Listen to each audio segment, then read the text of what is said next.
Hey Mary Sue, this is Teresa Jusino, and I'm coming to you from the MOANA red carpet, should I say blue carpet premiere here at the El Capitan Theater in Los Angeles. I know you all are excited about this movie, I know I am, and hopefully we'll get to talk to some awesome cast and creative team for the film. Tell me a little bit about Gramma Tala and who she is and why she's awesome. Okay, well, you know that she's been described as someone who dances to the beat of her own drum, and basically that means that she doesn't really care what other people think, which I think is a very empowering place to be. Wow. She is also the keeper of the knowledge, though. So her and MOANA, who are very, very close anyway, she starts to share some of that knowledge with MOANA, and really encourages her to be a good and brave leader. Yeah. And what's it like being a part of this film that not only brings Pacific Islander culture out to the world, but also with a strong female character and a strong grandmother-granddaughter relationship? Yeah, I mean, it feels great. It feels like it's got a really good message at the heart of it, and hopefully it'll inspire lots of young people. Yeah.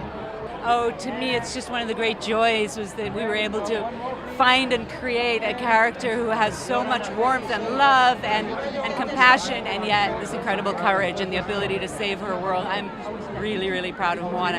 And her grandmother, okay, after MOANA, it's my favorite character. Dwayne will kill me for saying that. Okay, after MOANA and Maui, she's my favorite character. The grandmother's amazing. We all want a granny like that.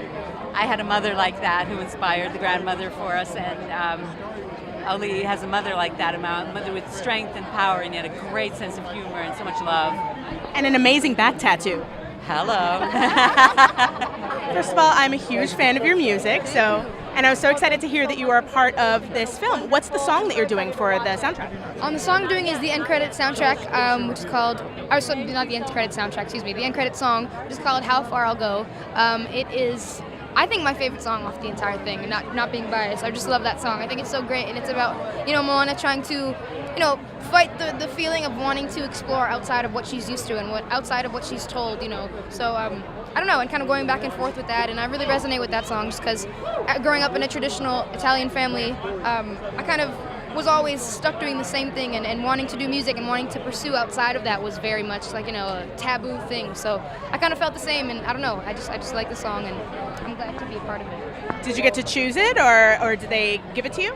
They just asked me if I wanted to do it. They said they just needed a female to kind of sing the end credit song, and I was like, of course. And as soon as I heard it, I was like, this is great. Yeah. So we reproduced it and made it my own, and yeah. First of all, you're doing original songs for this film. What is it like specifically to do a movie that's directed at children, with reflecting this culture, for inspiring younger audiences? A lot of stuff that I wrote didn't get into the movie because Disney had always said to me, "Oh, Pattaya, that's really nice, but we don't want to scare the children." But tell me a little about Chief Tui. What is he like, and what can we expect from him in this film? Well, he's the best looking guy in the whole movie. He's very handsome. He's obviously got a rebellious daughter, so I'm trying to keep her under control. Then she hooks up with Maui, disappears on me for a while. So lucky she came back. Lucky I must have taught her. I must have given her the passion to get on the waka. That's what it's about, this movie. Getting on the waka.